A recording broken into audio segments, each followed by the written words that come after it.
Muy buenos días a todos. Bienvenidos a esta tercera mesa del quinto coloquio de Inquisición en Nueva España a 200 años de la supresión del tribunal, titulada Herejías. En esta ocasión nos acompañan grandes investigadores que estarán compartiendo con nosotros un poco de sus trabajos de investigación que han realizado en torno a esta institución que ha generado gran interés dentro de los estudios históricos.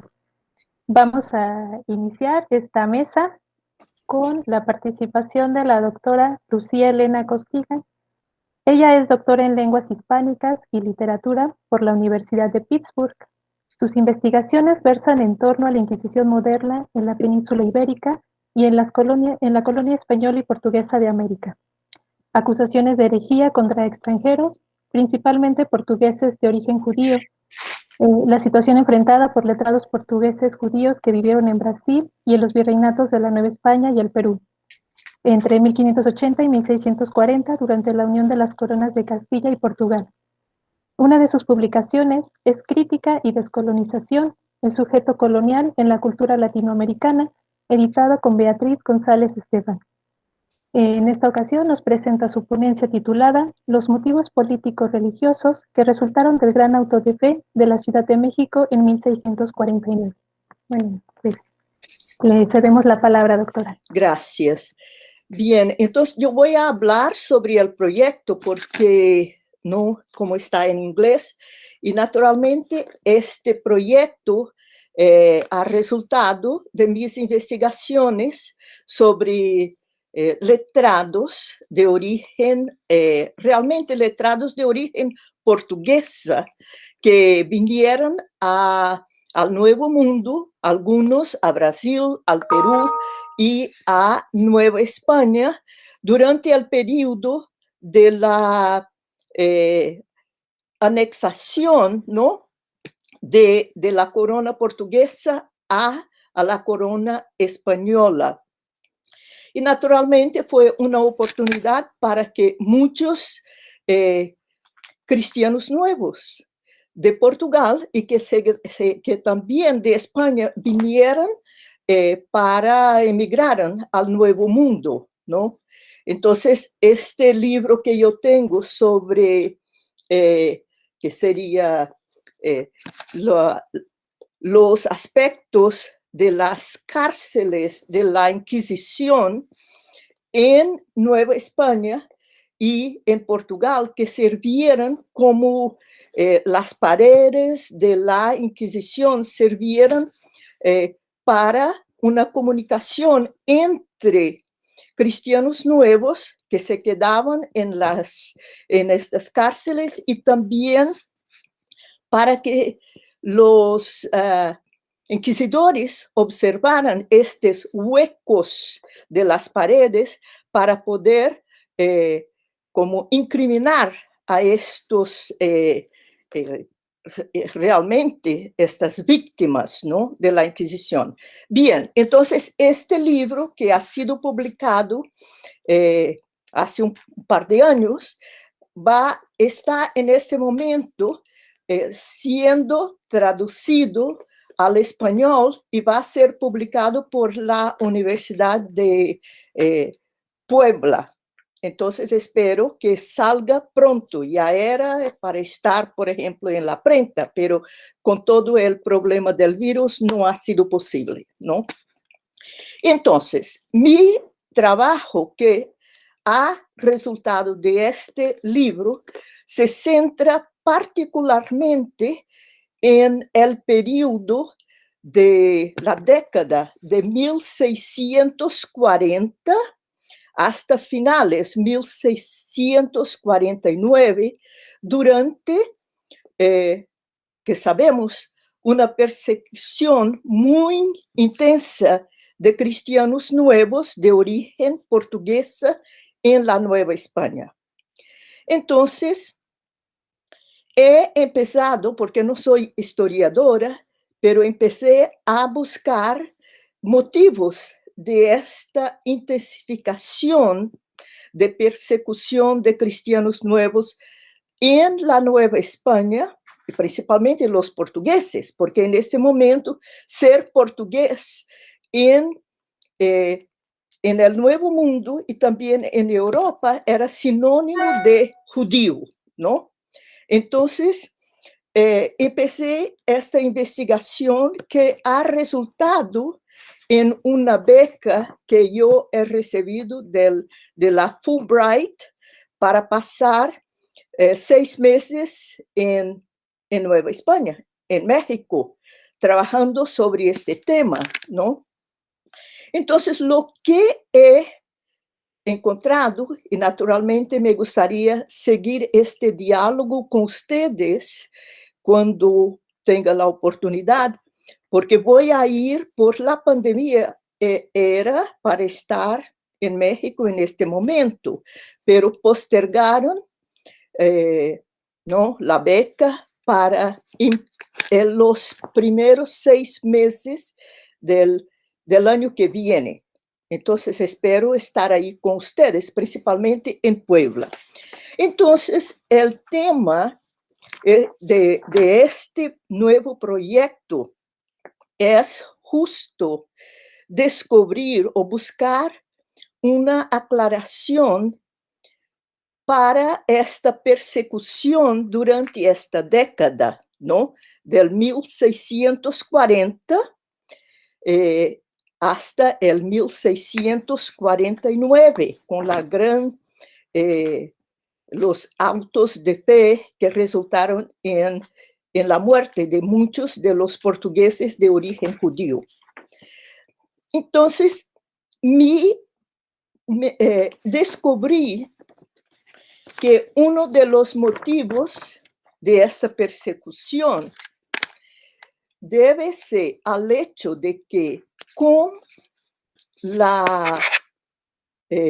lo que hubo fue la invasión holandesa de las Américas en el Brasil 1624 y después la ocupación holandesa de 1630 hasta el 1654 ocasionó como un pánico, no solo en la Nueva España, como también en el Perú y en Brasil también, ¿no?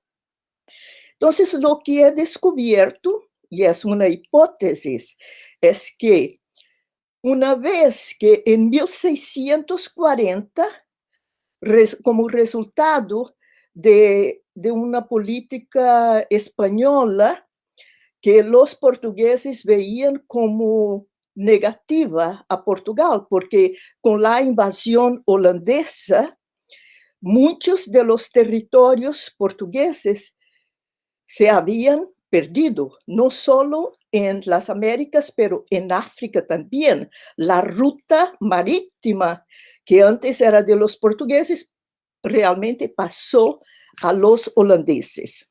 Y entonces, ¿por qué México? ¿Por qué esta intensificación? En México y también en el Perú, contra los portugueses y principalmente los cristianos nuevos. Entonces, en aquel momento, 1640, cuando Portugal decide de dar lo que llamamos hoy día como un golpe de Estado a España a liberarse de la corona española. Entonces, lo que ha pasado es que el virrey de Nueva España era descendiente de una familia portuguesa. Coincidía de ser primo, ¿no?, del nuevo emperador, el rey de Portugal. Entonces, este hecho ha causado un pánico en la Nueva España. Y entonces Palafox, ¿no? Entonces ahí está es lo que quiero descubrir. Palafox, entonces creó lo que llamamos hoy como un fake news, una desorientación, desinformación, diciendo que este virrey, por ser primo del nuevo rey de Portugal, representaba un peligro para Nueva España. Entonces ha ocasionado, por ejemplo, la caída, ¿no?, de este virrey que tuvo que retornar a España. Y naturalmente Palafox ha hecho mismo por estar como virrey por poco tiempo, pero a mi ver ha contribuido para crear toda una política de persecución a portugueses de origen no cristiano nueva. Y ahí esta es mi tesis. Entonces yo quiero pasar este tiempo y Palafox es una persona, es una figura muy importante para México, pero no sé si no he encontrado todavía mucha información, por lo menos desde aquí de los Estados Unidos, para realmente relacionar y buscar más, vamos a suponer, evidencias de que esta política de Palafox fue el resultado de una desinformación que ha resultado en la intensificación de realmente los actos de fe que resultaron en la muerte y persecución de cristianos nuevos en la Nueva España y también en el Nuevo Mundo, ¿no? La literatura, incluso de Lope de Vega, de otros españoles, también ha contribuido para esta desinformación que ha resultado en estas persecuciones y estos grandes autos de fe. Entonces yo voy a estar en Puebla, quiero realmente investigar en la palafoxiana y también en otras bibliotecas, ¿no? La franciscana de Cholula, y aquí estoy, y naturalmente me encantaría y les agradecería muchísimo, porque no soy historiadora, pero cualquier contacto, información que me ayude en este proyecto de Fulbright. Y podemos hablar, tal vez, entonces creo que por aquí puedo terminar, pero podemos después, tal vez, intercambiar ideas, ¿no?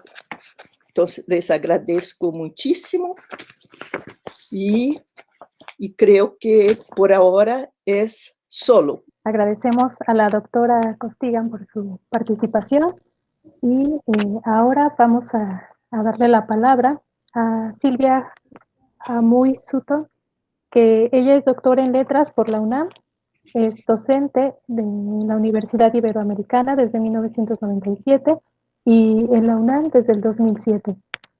Colabora en la maestría en docencia para la educación media superior de la UNAM. Ha participado en congresos y coloquios de México y el extranjero. Ha publicado artículos en revistas nacionales e internacionales.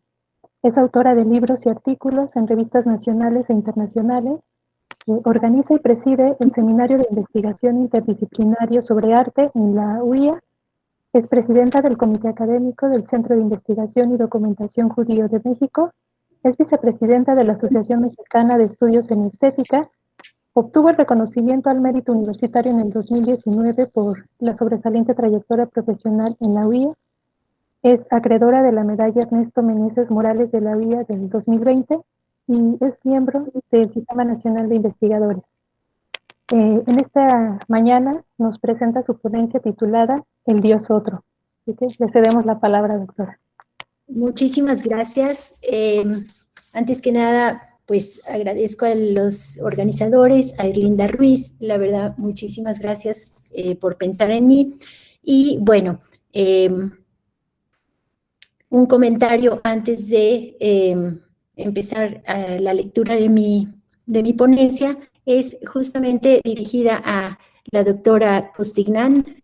Yo tengo libros que tratan específicamente sobre esta temática que está investigando, entonces nos podemos poner muy de acuerdo para poder intercambiar pues conocimientos. Entonces, bueno, qué bueno que se abrió este foro para ello. Bueno, doy paso a la lectura de mi ponencia y pues justamente trata sobre Inquisición, pero ya un poco más avanzado, siglo XVIII, ya en pues los años en donde es la supresión del tribunal de la Inquisición. Entonces, pues empiezo. En el contexto novohispano del siglo XVIII, la cultura y el pensamiento occidental experimentaron, a partir de la Ilustración, una transformación en torno al conocimiento de lo real y lo conceptual. Al tomar fuerza la razón crítica, se provocó un cambio en la manera de conocer el mundo. Tanto lo cuantitativo y medible en relación a la ciencia, como lo cualitativo en las creencias religiosas, se sometieron a un método para comprobar la existencia material de su interpretación y manipulación. El concepto de Dios, en este sentido, se vio atravesado por la tendencia de narrarlo y controlarlo, confrontando los discursos de misterio, la trascendencia, la sacralidad, la revelación y demás metáforas incuestionables frente a la verdad comprobable.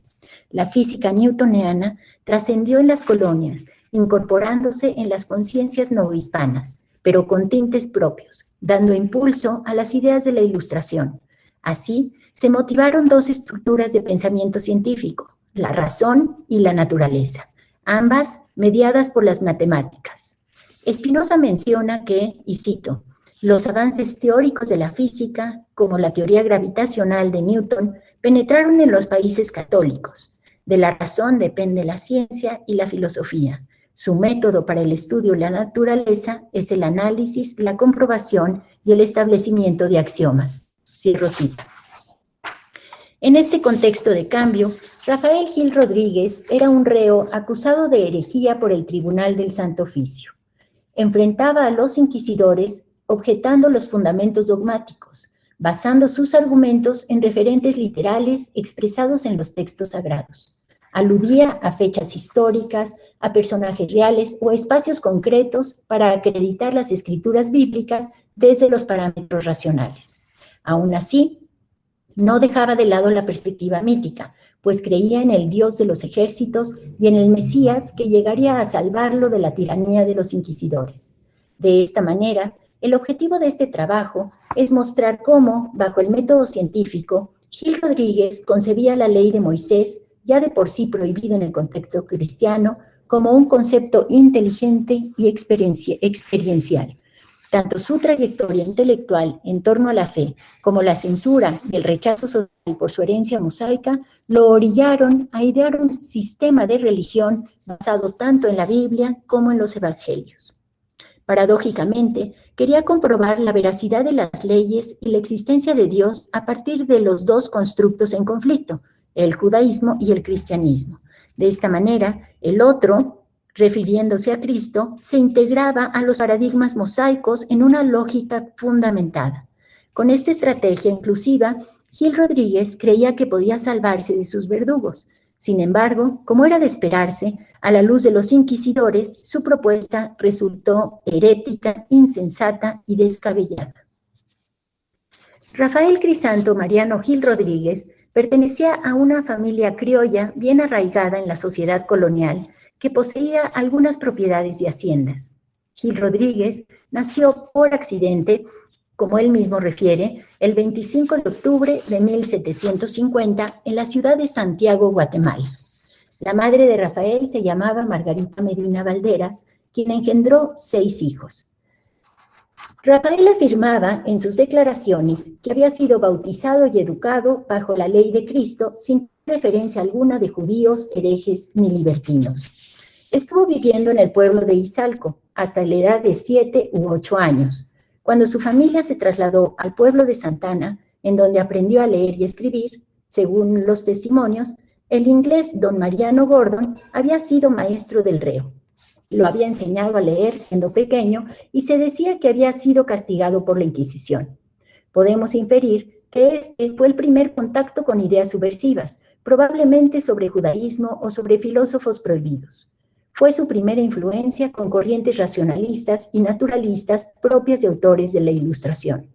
Se sabe que Rafael, desde su niñez, era altanero y alborotador, pues sus instructores revelaron que habían tenido pleitos con sus compañeros de estudios en el seminario, y cito: el doctor don Joseph Antonio de Celaya, cura de Santana Grande, que fue vicerrector del seminario cuando el reo estuvo en él, informó también su soberbia y petulancia, en tanto grado que muy pocos colegiales lo llevaban bien, que en los 6 años no le observó inclinación a virtud alguna, y le dio bastante que hacer su genio díscolo y sobresaliente, que quería atropellar a todos los colegiales, que tuvo bastantes quimeras y en una hizo una gran herida en la cabeza a un colegial y queriéndole castigar, el que informa se resistió y fue necesario llamar a auxilio de fuera.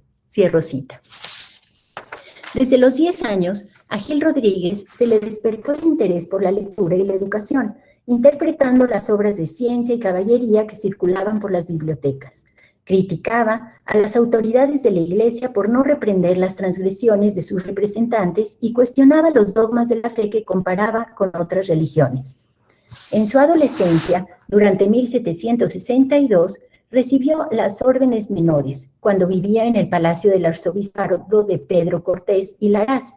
Estuvo en el convento de los dominicos y luego se formó como colegial becado del Seminario Tridentino de Santiago de Guatemala, en el que estudió por más de 10 años.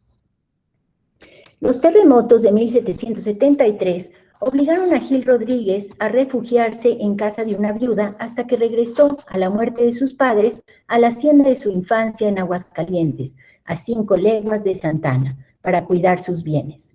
Inmerso en un contexto de ideas cambiantes, se pasaba las horas leyendo, sobre todo los viernes y sábados, lo que nos hace pensar que desde entonces hacía reflexiones en torno al Shabbat. Podemos inferir que la sociedad a la que pertenecía estaba poco cristianizada o era apática a ciertas prácticas devotas, especialmente en el ámbito cotidiano. Según un autor, Gil Rodríguez aprovechaba muy bien la ignorancia de los individuos que lo rodeaban, indígenas, mestizos, negros, mulatos, para infundirles dudas y orientarlos a otras maneras de pensar. Así, vestido de hábito blanco, aprovechaba su posición de clérigo para profesar su judaísmo y denunciar a los dirigentes religiosos frente a los indígenas y mestizos que lo escuchaban. Empleaba sus conocimientos y el prestigio de su atuendo para ganar nuevos adeptos. El cura de Santana recordaba en su testimonio de la costumbre que tenía Gil Rodríguez de pasearse los otros días de la semana, cito, repartiendo algunas palabras del capítulo 12 del Éxodo, que simboliza para los judíos el concepto de libertad, es decir, recuerda cuando los israelitas fueron esclavos durante 430 años antes de ser liberados tras el advenimiento de la segunda plaga. Por supuesto, al avanzar en sus estudios, fue adquiriendo un panorama más amplio de pensamientos y prácticas de otros lugares, lo que le dio mayor competencia para dilucidar, comparar, argumentar y crear sus propias teorías. Recordemos que los principios normativos que aprendía en el seminario debían ser de carácter universal, de tal manera que pudiera desentrañar los misterios de la naturaleza y encaminar a la sociedad humana por la senda inevitable del progreso. Así, el objetivo de sus estudios debía ser la de encontrar la lógica científica de la naturaleza. Sus conocimientos y adecuaciones al contexto ilustrado lo posicionaron intelectualmente por encima de sus compañeros de clase.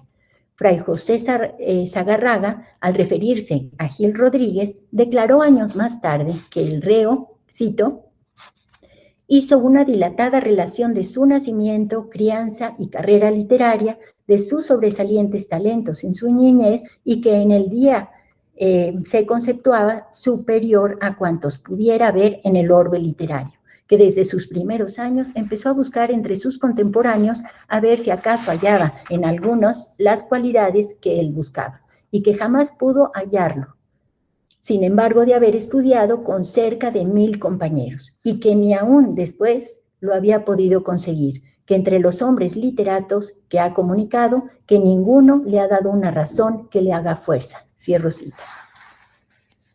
La atracción por los libros prohibidos durante la época revelaba la inquietud de Gil Rodríguez de conocer otras ideas y romper con las formas de control que intentaba mantener los eclesiásticos. Atravesó por una serie de reflexiones en torno a la fe cristiana. Se dio cuenta de la distancia que mediaba entre el manejo corrupto de los comisionados de la Iglesia como institución y las enseñanzas de los evangelios. El abuso de poder y la mala interpretación de los textos religiosos lo orientaron a reconsiderar su judaísmo más por convicción que por herencia, como expresaba uno de los alcaldes. Cito: y así, cuando afirma contra nuestra santa fe católica y a favor de la ley de Moisés, son producciones de su meditación y propias reflexiones. Cierro cita. Mencionaba, entre otras cosas, que el manejo inadecuado y corrupto de los frailes y autoridades religiosas habían sido un motivante para mantenerse apático frente a la cristiandad, pues la Iglesia ni censuraba a sus secuaces ni culpaba a los infractores. Pero por lo que así mira, él decía, conocía mayor fuerza en estas razones que no en la preocupación de la doctrina en que se había educado. Cierro cita. No obstante, a su desacuerdo con el sistema educativo, había logrado graduarse, cito, por certificación de órdenes que compelió el comisario que aquel arzobispo confirió al reo tonsura y 2 primeros grados en abril del 72, que lo acreditaban a los 22 años como estudioso y culto.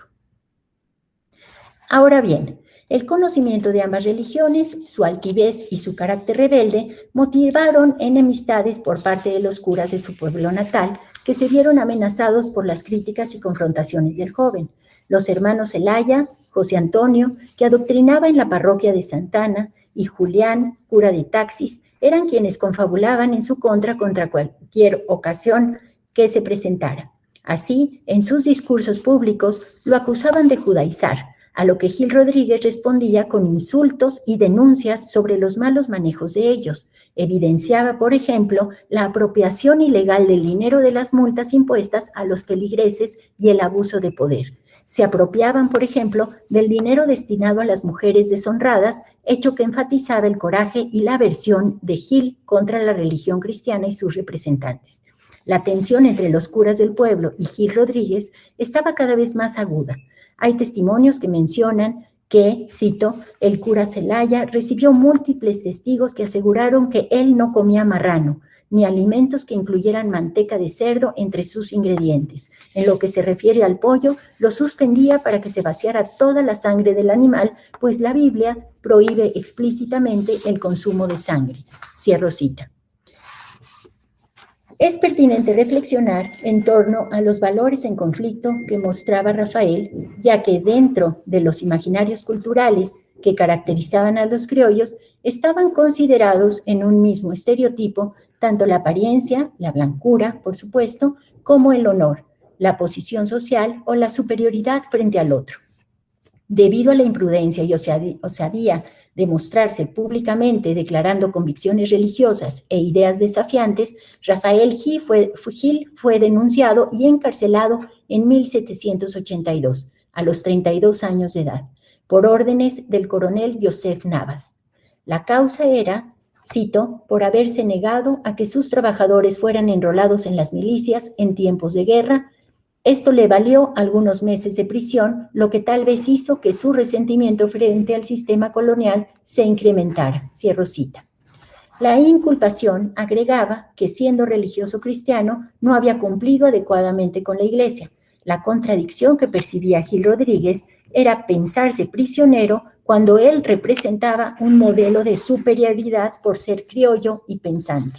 Aunado a su carácter rebelde, el reo explicaba en su discurso que los evangelios eran una continuación de la ley de Moisés, de tal manera que no debía existir antagonismo entre ambos. El sistema de religión que proponía intentaba justificar los dogmas cristianos a partir del mal entendimiento de la ley mosaica. Observamos cómo se detenía en cada palabra en latín para extraerle todos sus sentidos, desde el literal hasta sus traducciones y conceptos, evidenciando su gusto por la filología. Así, argumentaba con referencias literarias, metodología científica y elementos místicos, extraídos también de la Cábala, un razonamiento que fuera de contexto podría considerarse insensato y descabellado. Rafael Gil no solo aplicaba los conceptos científicos de la Ilustración a sus teorías físicas, gravitacionales o fisiológicas, sino que también los orientaba hacia la explicación de la historia, la religión y a la condición humana. Su intención era relacionar los hechos históricos con las narraciones bíblicas de tal manera que se justificara desde la perspectiva mítica el dominio español en ciertas colonias americanas. Aunque aceptaba la presencia de Jesucristo en la tierra, este no representaba al Mesías esperado. Decía que Jesucristo, cito, era buen hombre y un buen expositor de dicha ley, pero también expresa que él y San Pedro eran cobardes y que pudieron hacer mucho con la espada. Cierro cita.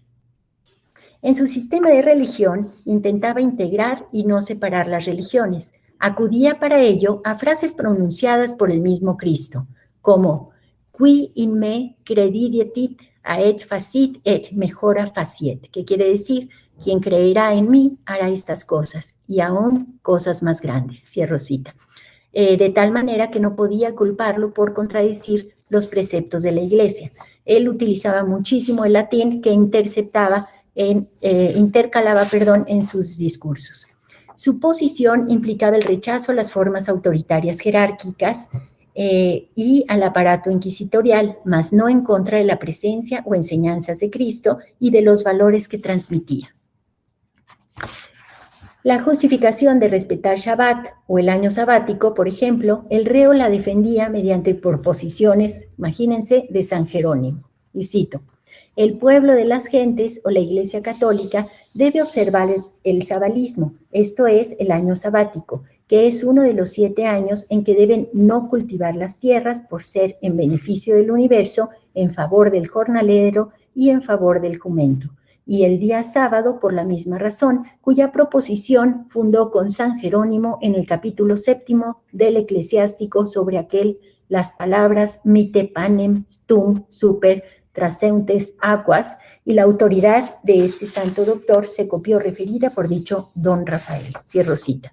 Por otro lado, más allá de los preceptos de Moisés o de Cristo, los caballeros andantes, los profetas y la esperanza mesiánica lo llevaron a identificarse como un héroe similar a las lecturas de ficción, de tal forma que él mismo se veía como el Mesías. En este sentido, afirmaba que Cristo no encarnaba al Salvador del mundo. Para Gil Rodríguez, este representaba una víctima más en el mundo, por ello se identificaba con él. El reo citaba textualmente a los profetas para adecuarlos a sus argumentos. Estaba obstinado en demostrar que su verdad era benéfica para la humanidad. Decía que Dios le había dado el encargo de redimir a los que se encontraban equivocados. Y cito, todo el mundo, excepto los judíos, vive engañado en cuanto a religión, y él es el instrumento que Dios ha elegido para sacar a paganos, gentiles y cristianos de sus errores. Cierro cita. En su sistema de religión, argumentaba que los 2 dogmas principales que se malinterpretaban en el cristianismo eran la anulación de la ley de Moisés y la prohibición de idolatrar imágenes. Explicaba, en relación a la primera, que no podía estar caduca o muerta porque se actualizaba con el mismo cristianismo. Si se aceptaba que la ley mosaica había sido dada por Dios, al ser una consecuencia de la otra, no podían ser antagónicas. Los argumentos que exponía el reo eran lógicos desde la teoría, sin embargo, no tomaba en cuenta las consecuencias implicadas, es decir, las luchas de poder, los conflictos institucionales o las variadas interpretaciones que motivaban enemigos implacables.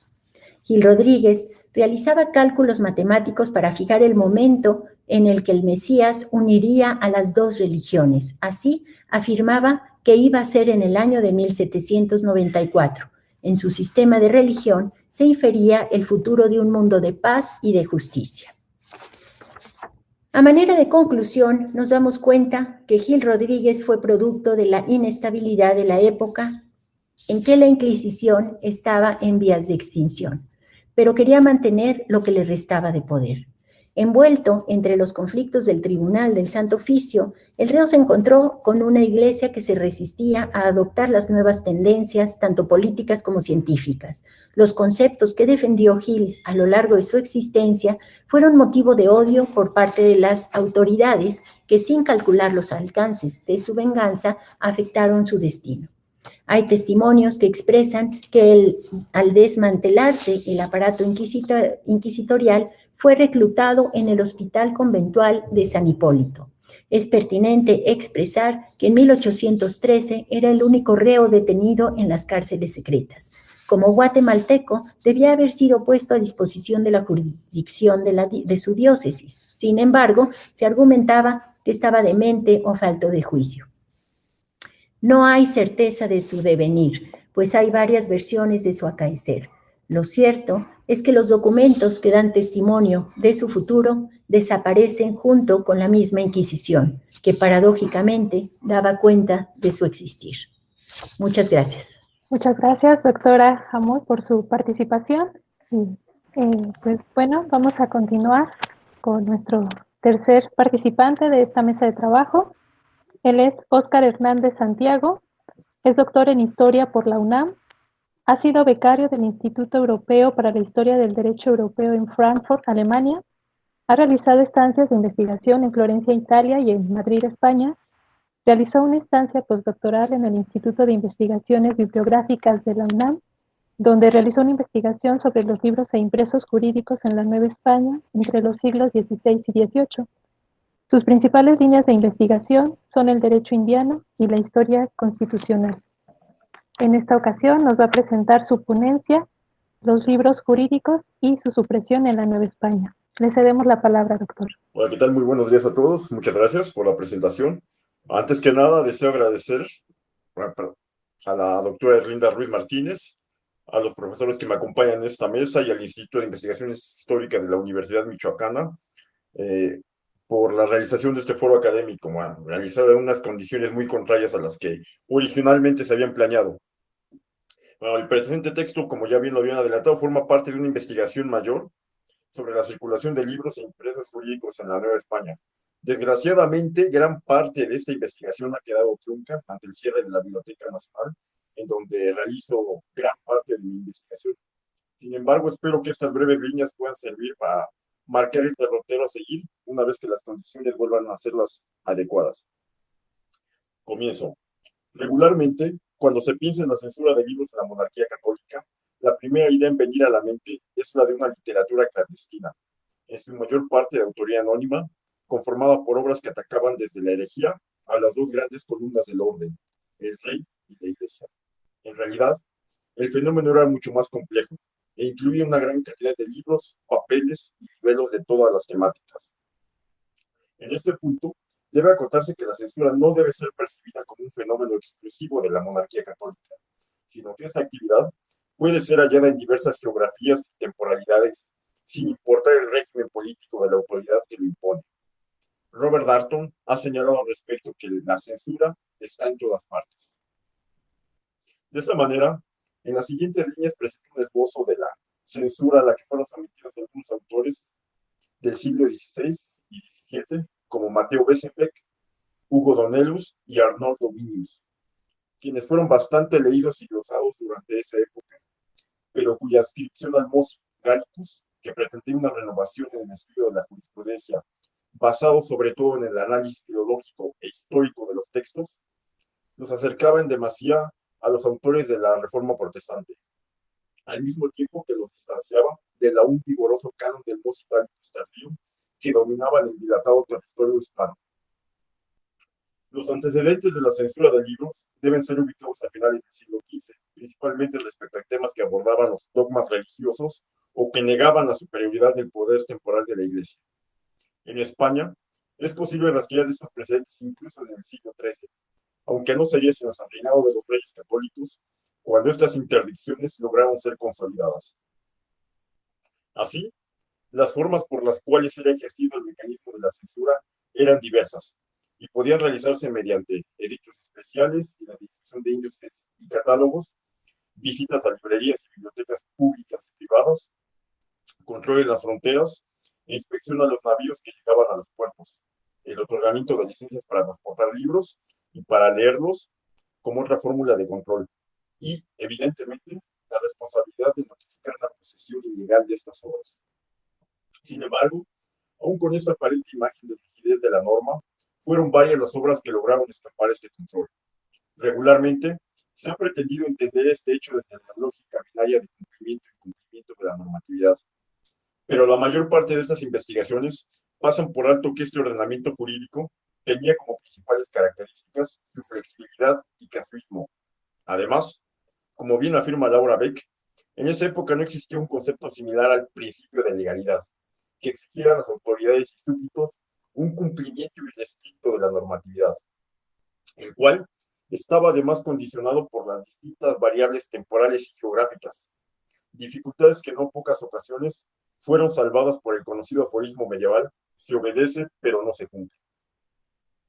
Por lo tanto, no se trataba, como se ha creído, de un acto de corrupción, de esquiva de la norma o de simple arbitrariedad, sino que partía de la premisa de la ausencia de completud en el sistema y, en consecuencia, este se hallaba abierto a los nuevos y múltiples casos que le eran presentados para su resolución.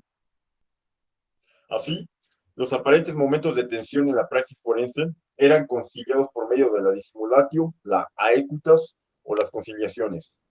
Así, los aparentes momentos de tensión en la praxis forense eran conciliados por medio de la dissimulatio, la aequitas o las conciliaciones.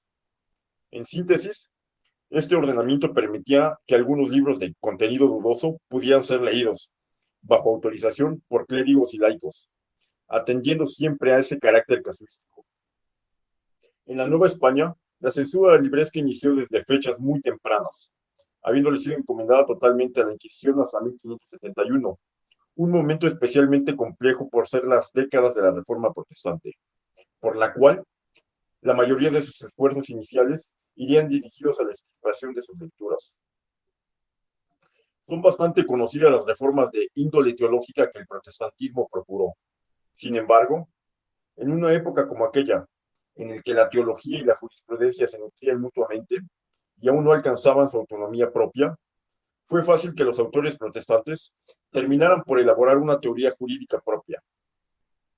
Influidos por el nominalismo y, en franca oposición al escolasticismo imperante de la época, negaban que existiera una lex eterna que tuviera validez general. De este modo, afirmaban que la salvación del hombre podía lograrse sin el cumplimiento de ley alguna. En consecuencia, como en el caso de Martín Lutero, se renegaba de los juristas, a quienes consideraban una casta prescindible porque no eran buenos cristianos. Y cito a Lutero, quien señalaba: Juristen schlechte Christen. A lo que agregaban: nosotros los teólogos no tenemos ningún enemigo peor que los juristas. A pesar de que las posturas de estos juristas iban en franca oposición al ideal político y jurídico de la monarquía católica, esto no fue óbice suficiente para que las obras de algunos de ellos circularan con gran profusión entre los letrados novohispanos, independientemente de su filiación religiosa y política, como fue el caso de Mateo Besenbeck, 1531-1586, un afamado jurista flamenco de la época, y cuya obra fue de las más leídas y glosadas en la Europa continental, incluso por encima de autores más reconocidos actualmente como Samuel Pufendorf y Hugo Grocio. La obra de este jurista debe enmarcarse como parte de una corriente ecléctica del Mos Gallicus, en la que se buscaba una labor sistematizadora de la jurisprudencia, pero al mismo tiempo se inclinaba por el simple estudio de las instituciones como el medio más adecuado para su comprensión. Natural de Amberes, había estudiado en Bruselas y desde muy joven ejerció el cargo de profesor de Derecho Civil en la Universidad de Wittenberg. Sin llegar a ser un autor demasiado prolífico, sí publicó una colección de Concilia y Paraticla, en los que realizaba comentarios al Corpus Juris Civilis. Los ejemplares de Besenbeck presentes en la Biblioteca Nacional de México son dos y corresponden a su paratitla, los cuales contienen parágrafos expurgados que pertenecían a los títulos de Iure Iurando, de Ritu Nuptiarum, de Hereticis, de Divortis, Repudis y de Justitia et Iure. Las tachaduras con tinta negra impiden leer las aseveraciones del autor, y al intentar verificarlas en ediciones posteriores, se comprobó que esas partes habían sido ya anuladas de los textos. Pero la temática de los títulos suprimidos no deja lugar a interpretaciones. Pero Besenbeck no era el único autor censurado. También lo fue el destacado francés Hugo Donelus, 1527-1591, magnífico representante del humanismo jurídico. Desde muy joven, durante sus estudios en Toulouse, había mostrado amplias capacidades como jurisconsulto, mas su pertenencia al calvinismo lo obligó a abandonar Francia y continuar un largo recorrido académico por Heidelberg y Leiden, donde tendría una influencia decisiva en Hugo Grocio. Su obra ha sido destacada infinidad de veces por ser la primera en intentar ordenar al derecho privado en un sistema, y para conseguirlo, redactó en 1586 su Commentarium Juris Civilis, obra que encontramos en 2 tomos en la Biblioteca Nacional y censurada también en algunas páginas. El contenido expurgado pertenece a los títulos de Iure Divino, Manumission Genera y Tum de Patria Potestate. Aunque en estos casos la lectura de los párrafos suprimidos se torna imposible por las tachaduras de la censura, sí fue posible confrontar el texto expurgado con otra versión. Por ejemplo, en el título de Manumission indicaba: el monacato, cito, el monacato va en contra de la palabra de Dios. Fin de la cita. Sin duda alguna, se trataba de una afirmación que debía ser censurada por contravenir el dogma católico. Finalmente, está el caso de Arnoldo Vinius, 1588-1657, jurista de los Países Bajos, y cuya vida académica se desarrolló en la Universidad de Leiden. Su más destacada obra, Institutionum Imperialium Commentarius Academicus et Forensis, impresa por primera vez en 1652, sería un texto que alcanzaría las 54 ediciones durante las décadas posteriores a su publicación. En la Nueva España, La Plata y la Nueva Granada, sería utilizado como el libro de texto base de la cátedra de instituciones en sus universidades durante los inicios del siglo XVIII y alcanzaría incluso el siglo XIX. Sin embargo, la mayor parte de las ediciones que circularon en la Nueva España fueron las pertenecientes a la edición de Lyon de 1708, que suprimió los pasajes condenados por el índice de 1707 y que correspondían, en su mayor parte, al título de matrimonio. Las ediciones halladas en la Biblioteca Nacional, que corresponden a 1685, confirman el expurgo de los párrafos correspondientes. En conclusión, puede afirmarse que la lectura de obras de temática forense fue suprimida, aunque no de forma tan asidua, por los diversos mecanismos de la monarquía católica. Sin embargo, esta censura atañía principalmente a parágrafos en concreto que atacaban a los dogmas católicos, principalmente los relativos a cuestiones de índole civil como el matrimonio y la patria potestad. Por lo cual, una vez eliminados estos, las obras podían circular libremente, y algunos, como en el caso de Arnoldo Vinius, se convirtieron en auténticos bestsellers de la época. Gracias. Muy bien, pues agradecemos al doctor Oscar por su participación y continuamos. Ya para finalizar esta mesa vamos a cederle la palabra a Fernando Ciaramitaro. Él es profesor investigador de tiempo completo en la Facultad de Historia y Sociedad Contemporánea de la Universidad Autónoma de la Ciudad de México.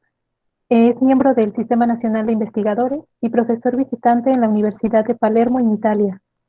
Ha dado curso a nivel licenciatura y posgrado y ha sido profesor visitante en algunas universidades europeas y americanas. Ha publicado libros monográficos, obras misceláneas y más de 60 artículos, capítulos de libros, reseñas y notas bibliográficas. Y bueno, el día de hoy nos presenta su ponencia titulada Alumbradismo femenino y herejía en Nueva España, los casos de María Guadalupe Rivera y María de San José.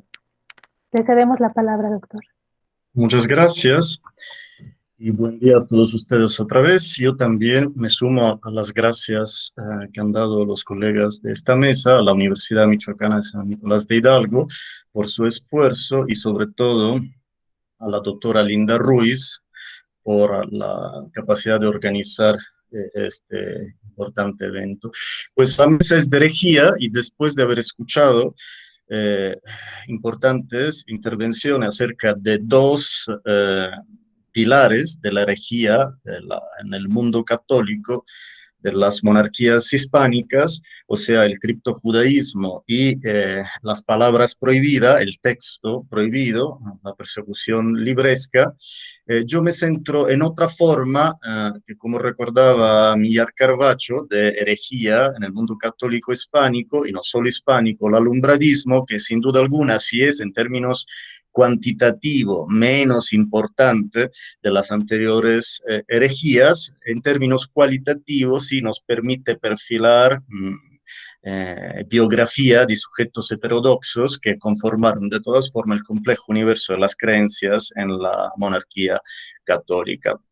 Desde finales del siglo XV, cuando se implantó el nuevo sistema inquisitorial en la España de los reyes Fernando e Isabel, y en las islas mediterráneas, en las Baleares, en Cerdeña y Sicilia, de las llamas, de los autos de fe y de la ceniza de las numerosas víctimas del siglo XVI, lo que pudo emerger fue el ave fénix del misticismo español, intrínsecamente hispánico, expresado en el uso de la oración mental e interior.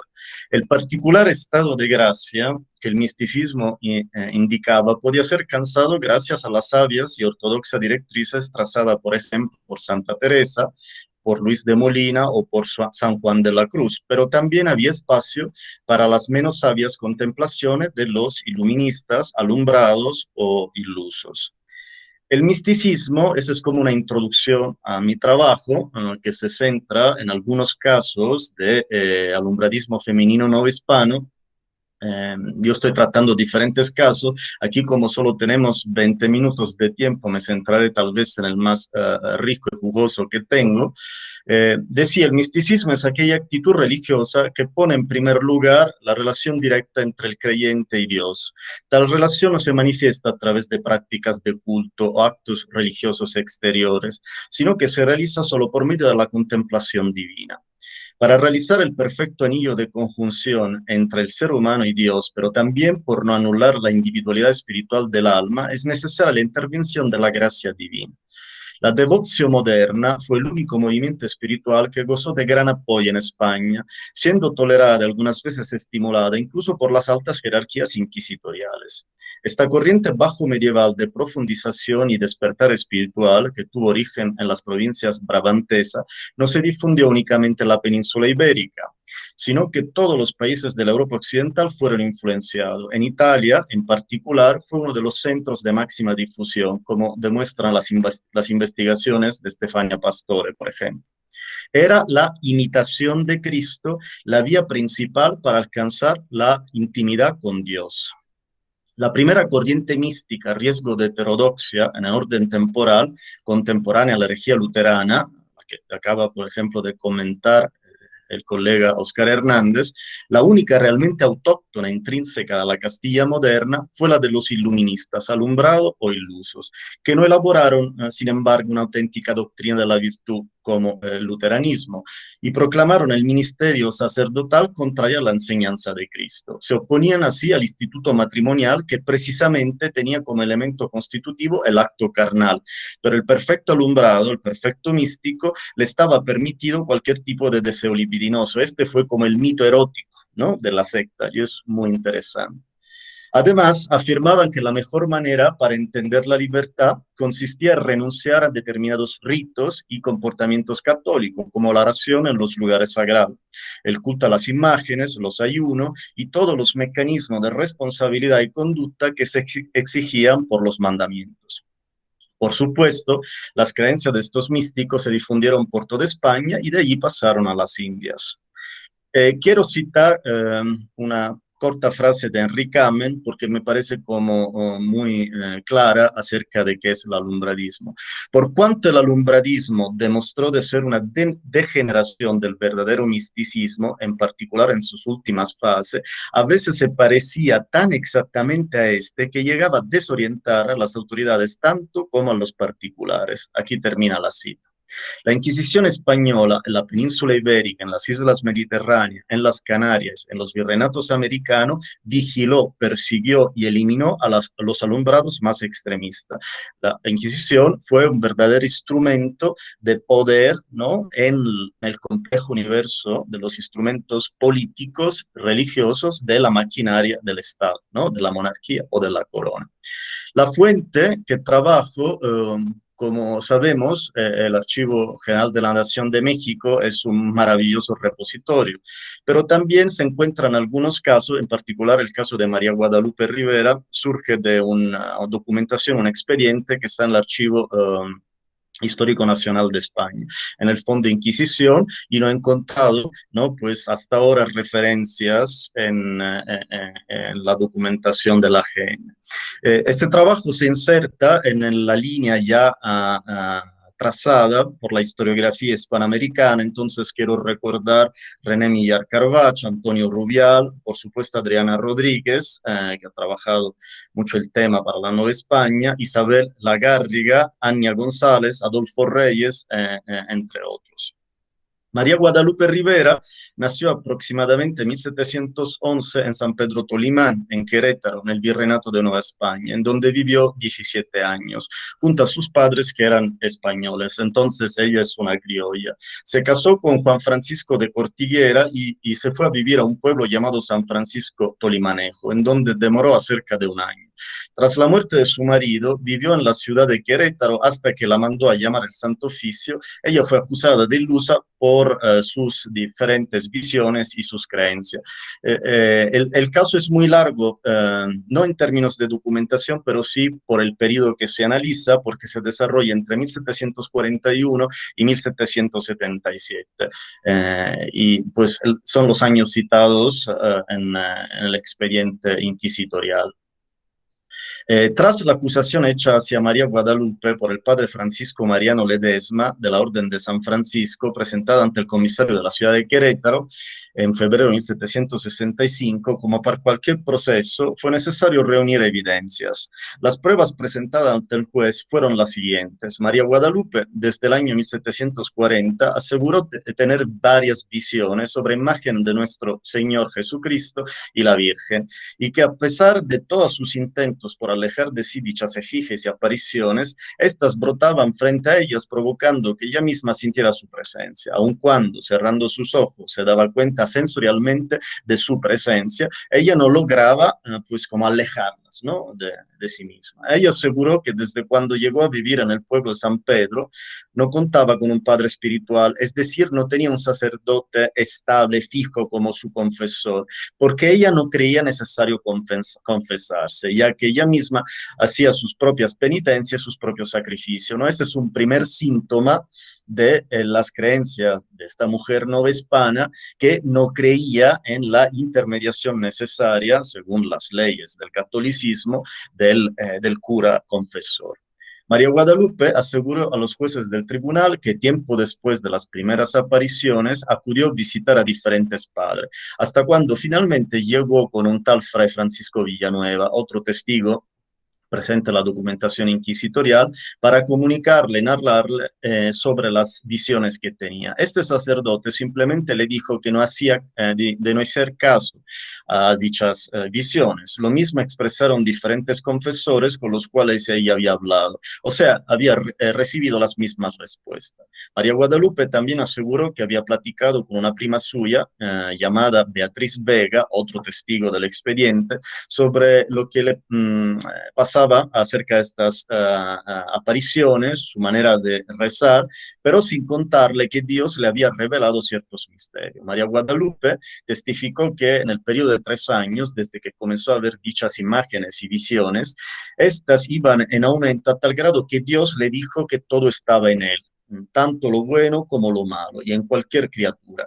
Por ello, llegó a la conclusión que sin Dios en la vida nada es posible, ya que Dios, cito, decía, es todopoderoso y que incluso estaba presente en los demonios, son sus palabras. Con todas estas apariciones, María Guadalupe tenía también sentimientos de gozo y paz. Se comprobó en la Inquisición que la acusada no contaba con algún maestro que le enseñara este tipo de herejía y que eran practicadas solo por ella. O sea, era una supuesta ilusa que no se insertó en un círculo grupo hereje. Esto fue, sin duda alguna, una prueba que permitió como una pena, una condena más suave, ¿no? Porque María Guadalupe no se insertó en un círculo de hereje, era una hereje solitaria, ¿no? Por así decirlo. Como parte de las evidencias se presentaron unos versos en lira, supuestamente de autoría de la acusada, los cuales manifestaban todo lo que ella sentía en su interior. Estas llevaban por título Liras de la transformación del alma de Dios. Tras una segunda examinación de prueba y declaraciones, se descubrió que dichas liras no eran de su autoría, sino que pertenecían a un carmelita descalzo que había repartido entre diversos devotos varios versos que pertenecían a San Agustín y otros santos. Quizá entre aquellos versos iban las expresadas liras que fueron confirmadas por el tipo de letra y que por esta razón llegaron a manos de María Guadalupe. A las evidencias se sumaron las aportaciones testimoniales de su prima Beatriz y del doctor Poza, cura de San Juan del Río, que previamente examinó a la testigo. Ambos afirmaron que recitó las liras mientras vivía en San Pedro desde hace 10 años y que afirmó que cuando su árbol de naranjo que ella misma había plantado diera algunas hojas de azahar, estaría ya en el cielo un hijo suyo. Entonces, así sabemos también que María Guadalupe era una mujer culta, ¿no? Que sabía leer y escribir, y esto, por supuesto, en el panorama intelectual de la Nueva España, pues es una excepción, ¿no? La gran mayoría de hombres y mujeres no sabían leer y escribir.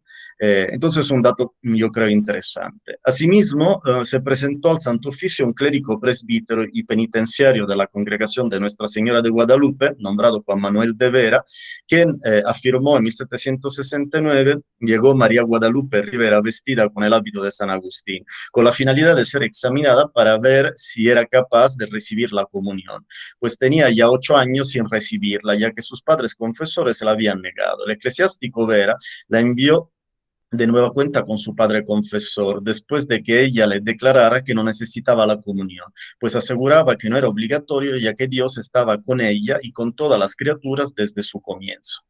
Cuestionándola acerca de estos comentarios, Juan Manuel de Vera le preguntó si sabía sobre las obligaciones que deben tener los cristianos y si tenía conciencia que si estas normas y dogmas no se cumpliera, se estaba pecando y que en su caso, si hubiera muerto, que pensaba ella que pasaría con su alma. Y su respuesta es, yo creo, absolutamente moderna. La acusada respondió que iría donde están todas las almas que salen de este mundo, que van a Dios, que es el centro de todo y que no existía el porque decía ella que el infierno eran los trabajos temporales de esta vida en el presente. Entonces tenía conciencia, ¿no?, de la tristeza de la vida de muchos compaisanos suyos y de las penas del infierno como realidad actual, ¿no?, de la contemporaneidad y no de un mundo en el más allá. También se le preguntó cómo es que si no seguía los sacramentos estuvo casada, a lo que contestó que solo lo había hecho por honra, pues ella consideraba que el matrimonio no era más que un simple adulterio que se le hacía a Dios. Otro punto firme, ¿no?, del alumbradismo como herejía. Juan Manuel de Vera llegó a la conclusión que la acusada era una ilusa. Para calificar los dichos y hechos, los inquisidores dijeron que se llegó a la conclusión de que todo lo que decía la rea no era más que una ilusión provocada por el diablo, siendo considerada blasfema, escandalosa y ofensiva.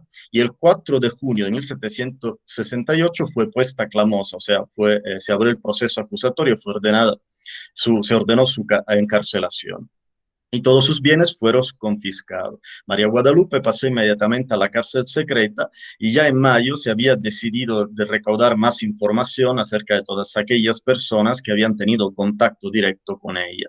En la documentación de la Inquisición se enlistan las preguntas y las aclaraciones de la acusada, en particular las respectivas municiones que los jueces le dieron. Declaró la acusada que desde hace 9 años tenía ya la idea de que estaba unida con Dios e indicó que Dios tenía dos naturalezas, una divina y otra humana, pero al mismo tiempo decía que todas encarnaron en la persona del Hijo y todas murieron cuando el Hijo murió. La idea de que Dios y Cristo eran diferentes y que tenían dos naturalezas, una divina y una humana, para ella era absurda. Además, sabemos que a través de la documentación que procreó 3 hijos que todos murieron prematuramente. La Rivera dijo que las lágrimas que derramaba al rezar su rosario eran porque sentía melancolía mientras oraba y que tenía otro fuerte sentimiento que era la rabia, pero solo la experimentaba cuando oraba frente a otras personas y solo hallaba paz cuando se refugiaba en su cuarto y rezaba la pasión de Cristo. En julio de 1741 el fiscal la inculpó de ser ilusa y eran 37 los capítulos de acusación, son 37, aquí no podemos enlistarlos todos. A las preguntas y advertencias que se le hicieron, María Guadalupe contestó que desde el año 1741 vio en la calle un bulto que volteaba y tropezó con él. Esa es una de las visiones que ella tenía. El accidente le provocó demasiada risa y cuando consultó el hecho con su confesor, este le pidió que rezara a Dios y pidiera la intercesión de San Miguel. Comenzó a ver a Dios en todos lados, en todas las cosas. Según ella, el bulto había sido una especie de aparición divina. La situación la llevó a rechazar cualquier forma de lujo y se quitó cualquier adorno de su cuerpo, desde los aretes hasta los zapatos. Por ello se mantenía en completa oración, no tenía descanso alguno, pues no veía otro consuelo más que el rezo. Por eso era inclinada más a la oración oral y a leer libros religiosos, ¿no? Era una gran lectora. El juez supuso que ella era la única responsable de sus aberraciones, no obstante se le consideró bajo la influencia del demonio o alguna instrucción que algún hereje le hubiese comunicado, ya fuese mediante la palabra o la acción, pero de eso no hay pruebas en la documentación inquisitorial. Se decidió así dictar sentencia sobre el grave error en que había incurrido María Guadalupe. Ella dio las gracias al Santo Oficio por apartarla de sus culpas materiales y espirituales. Entonces, en enero de 1770, se decidió condenarla en auto de fe, pero permitiéndole estar sin corosa y se le, cito, se le relevase de la vergüenza pública y azotes. Entonces fue, no obstante formalmente la abjuración fue de vehemente, en realidad me parece más una curación de ley. Como parte de su castigo, María Guadalupe Rivera fue encarcelada por tiempo de 6 años en el Hospital de Mujeres de San Juan de Dios, en la Ciudad de México, el actual Museo Franz Mayer, para el servicio de las enfermas. Fue también desterrada de las ciudades de México, Madrid y Querétaro por un tiempo de 10 años. Como parte de su condena, se la obligó a realizar una confesión general cada 3 meses y que desde su primer año de encierro tenía que confesarse en las Pascuas y comulgarse. Asimismo, tenía que rezar periódicamente el rosario para la Virgen María. Sin embargo, María Guadalupe Rivera murió poco tiempo después de su encarcelamiento en el sanatorio que ya he citado. Ella, según los mismos inquisidores, fue ejemplo de cristiandad para los religiosos y las enfermas del hospital. Había entonces como saneado, ¿no?, su culpa horrible, nefasta de herejía. Para el pago de sus gastos de alimentos y más necesidad en las cárceles, la institución inquisitorial, fueron vendidos sus bienes en Querétaro. Así quedó estipulado en el último documento de su caso procesual, que lleva fecha el 26 de agosto de 1777. Muchas gracias. Muchas gracias, doctor Fernando, por su participación. Y bueno, pues estamos dentro del tiempo. No sé si puede haber alguna pregunta, algún comentario. Vamos a checar si alguien tiene algún comentario que hacer, una pregunta dentro de pues la gente que nos sigue a través de Facebook o incluso entre nuestros ponentes. No sé si haya algún comentario más que quieran externar, una pregunta. ¿Podría comentar algo? Sí, claro. Sí, puedo. Muchas gracias a todos ustedes, muy interesante sus ponencias. Y para la colega Elena, a mí me interesa mucho la cuestión del Santo Oficio como cuerpo político de la monarquía católica, como institución que tiene, por supuesto, una función religiosa, pero como es imposible, creo, para la sociedad del antiguo régimen separar la esfera religiosa de la esfera política, esta cuestión de la separación de las coronas, ¿no? A partir de 1640, la corona de Castilla se enfrenta a una parte de la nobleza portuguesa que quiere separarse. No toda la nobleza portuguesa, ¿no? Porque una parte, pues por supuesto, sigue fiel al rey católico. Y pues, y esto creo que es el caso del caso de Diego López Pacheco y Portugal, ¿no? Más bien fue como una maniobra política que nos ha estudiado todavía mucho acerca de Palafox para alejarlo, creo, solo después de 2 años, ¿no? De ejercer el cargo de virrey en la Nueva España. Eh, entonces, quería preguntarte si lograste encontrar, por ejemplo, en la documentación las cartas, ¿no? del virrey de la Nueva España, en Portugal, algunas consideraciones sobre estas cuestiones, ¿no? Sobre la política, ¿no? Y la presencia de los muchísimos portugueses en el virreinato de la Nueva España. De hecho, presencia que subió de manera exponencial en términos cuantitativos justo a partir de 1580, ¿no? 1580-81, cuando se oficializa la Unión de Coronas. Bien, gracias por la pregunta, ¿no? Que es realmente muy compleja. Por ejemplo, en el caso de que he estudiado, que empieza, por ejemplo, con la avenida de la familia Carvajal, ¿no?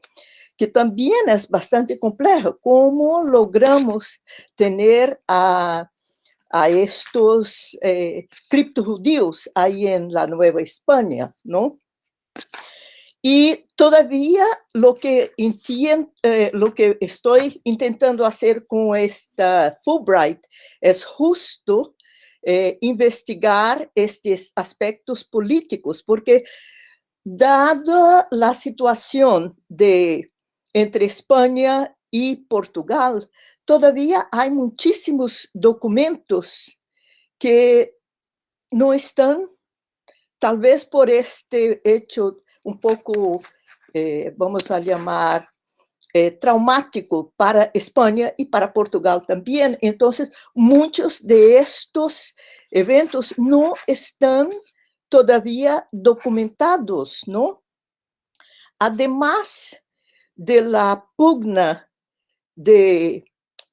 por ejemplo, esta rivalidad entre Palafox y el virrey, que era primo de Don Juan IV, que fue nombrado rey de Portugal, ¿no? Había también en esta pugna un problema de pugna entre misioneros, los dominicos, Palafox, y los jesuitas, ¿no? Que estaban muy ligados a Portugal.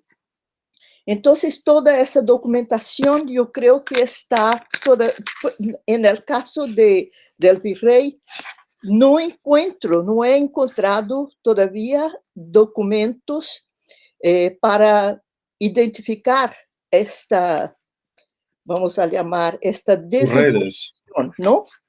Sí, todavía no, pero agradezco y es por eso que quiero pasar un periodo en Nueva España, ¿no? En México, investigando ahí documentos en la Palafoxiana, también en otras bibliotecas, ¿no? Que tratan de este tema. Sugerencias, documentos. Para encontrar qué documentación, sobre todo las cartas del virrey, aquí en el Archivo General de la Nación. ¿Y ahí hay o no? Sí, hay toda la correspondencia virreinal. Sí, excelente. Ajá. Sí, porque pero yo no he trabajado este virrey, entonces en específico no sabría decirte. Sí, Pero sí, creo que sin duda alguna será de aprovechar una estancia en el Archivo General de la Nación, a ver si el maldito virus lo permite, ¿Por qué? porque Eh, ahora está cerrado. ¿No? Sí, todavía, por eso es que realmente han postergado la beca para 2022, ¿no? En vez de este año.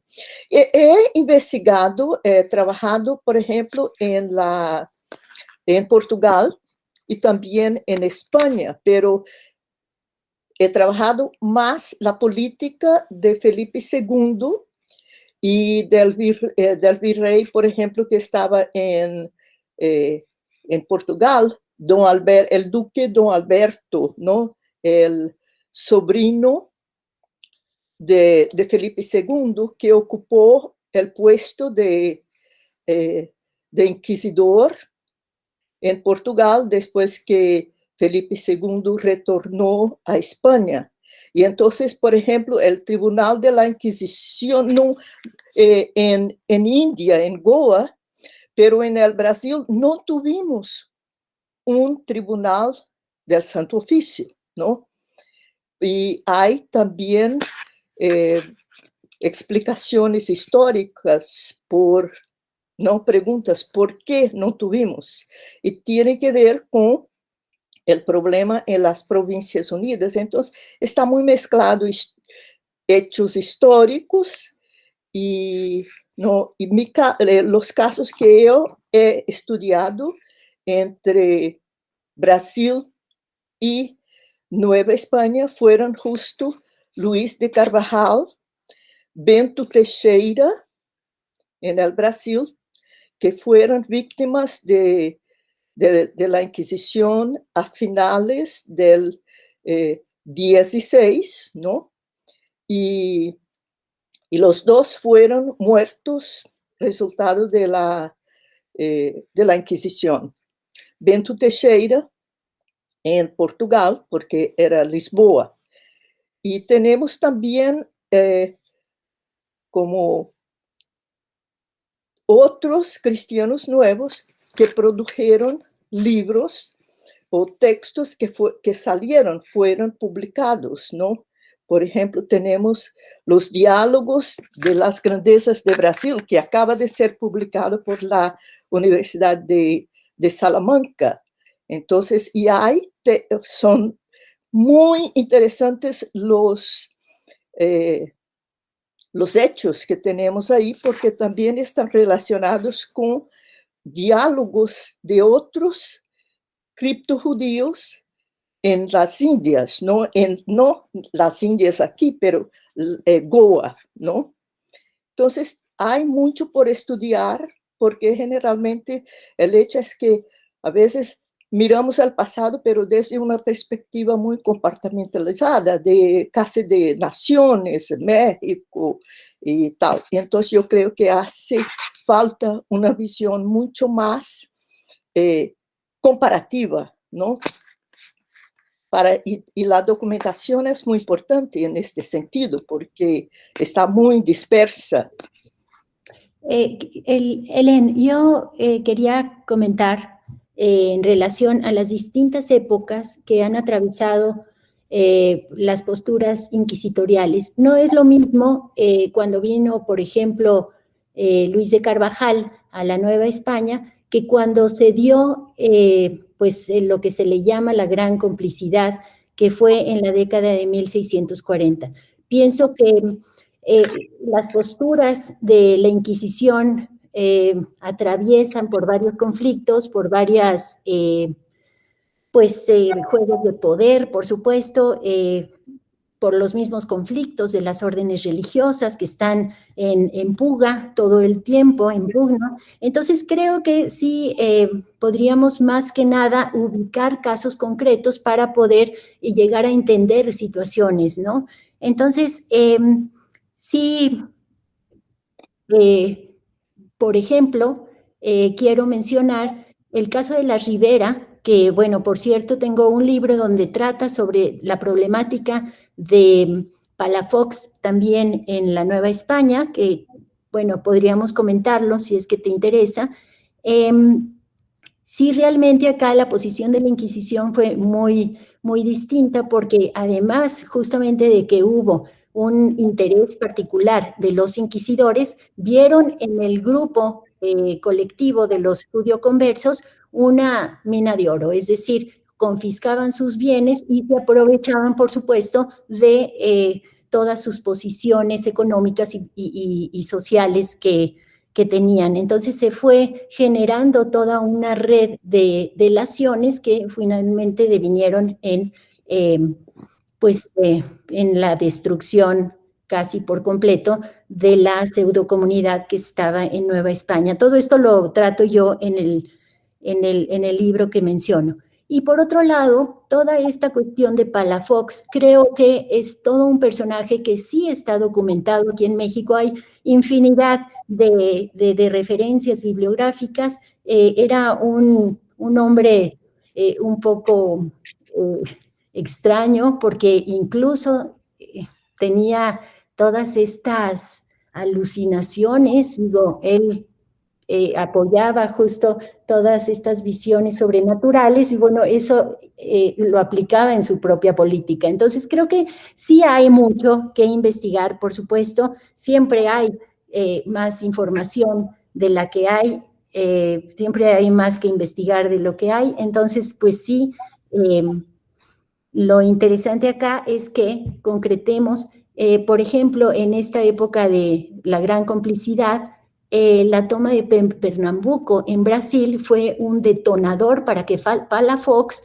de pronto reaccionara de la manera en que lo hizo, justo persiguiendo a estos judío-conversos que en realidad pues estaban como identificados como grupo, pero muy asimilados hacia la cultura exterior también.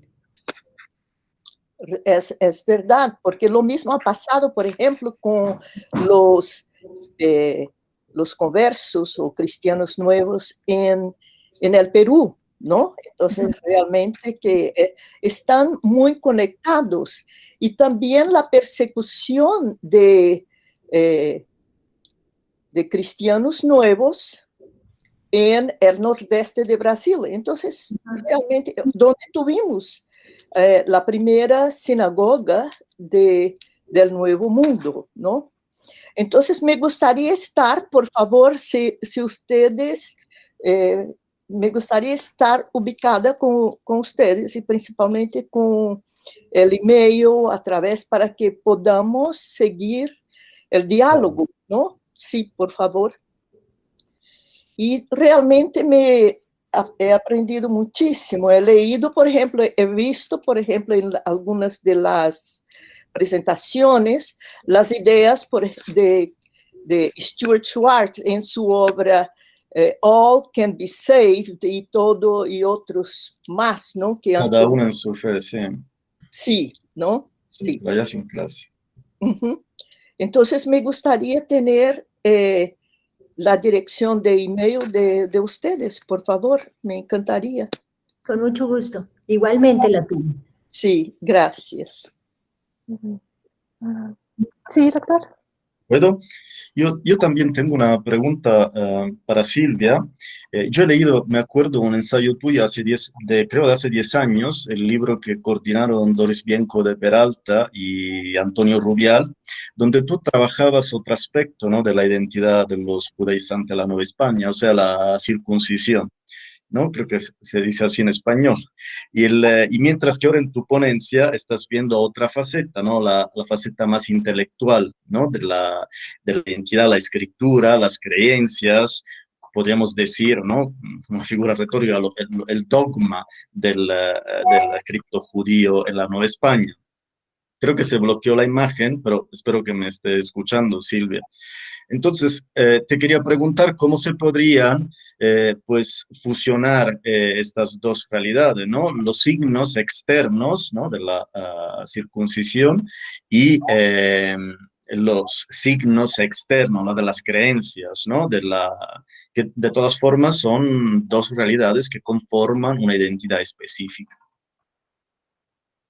Doctora, perdón, pues por cuestiones de tiempo tenemos que dar por concluida ya esta tercera mesa del coloquio, pues no sin antes agradecerle en nombre del comité organizador, pues a nuestros 4 ponentes por su enriquecedora participación y a todos los que nos siguen, pues a través de Facebook los seguimos invitando a que continúen con la transmisión de este programa.